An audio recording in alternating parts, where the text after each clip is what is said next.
This scary story comes from Scotland. It's The Tailor in the Church.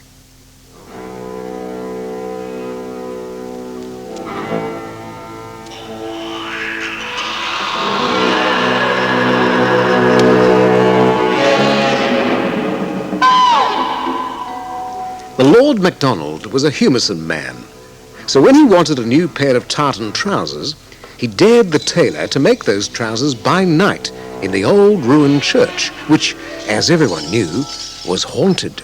And if you can do that, over and above the price of the trousers, you'll get a big reward. Well, I could do a big reward, and I'm no over-bothered by the old ruined church. I'll do it, Lord MacDonald. When night came, there was the tailor walking the half-mile up the glen to the ruined church. He had the cut-out tartan for the trousers over his left arm, and he was carrying a candle and a tinder box in his right hand, and his scissors and needle and thread he'd tucked away in a big pocket.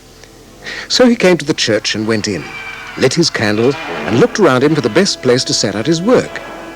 There were a lot of flat gravestones on the floor of the church, and one or two raised ones. So he chose the biggest and flattest of the raised gravestones, clambered up onto it, spread out his work, sat himself cross-legged, took needle, thread and scissors out of his pocket, and began to sew. All of a sudden, the ground began to tremble, and up out of a flat gravestone at his feet, a great, great head came rising. And when the great, great head had risen as far as the chin, it opened a great, great mouth. Do you see this great head of mine? I see that, but I'll sew this. Then the great, great head rose higher up through the gravestone until its great, great neck appeared. Do you see this great neck of mine? I see that, but I'll sew this. Then the great, great head and the great, great neck rose higher still until great, great shoulders and a great, great chest were risen above the ground.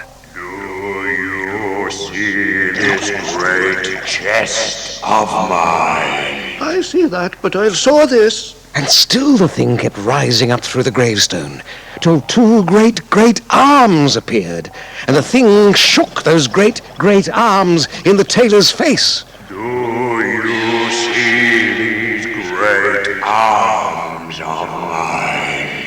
I see those, but I'll sew this. And now the tailor was sewing away faster than ever, and taking long stitches too, for the thing kept rising and rising up through the ground until it lifted out a great, great leg, and it stamped with that great, great leg on the gravestone. Do you see this great leg of mine? I see that, but I'll sew this. And the tailor's fingers fairly flew with the needle. Now he was going so fast and was taking such long stitches that he finished his work just as the thing was pulling its other leg out of the ground. So then the tailor tucked the trousers under his arm, blew out his candle, leaped off the gravestone, and ran for his life out of the church. The thing stamped with both feet on the flagstones, and then it was off out of the church, racing on its great, great legs after the tailor.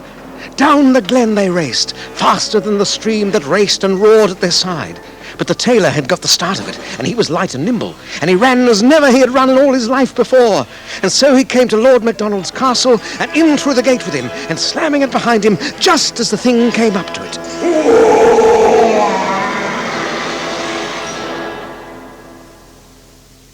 The tailor got well paid for the trousers, and he got a purse full of gold as well.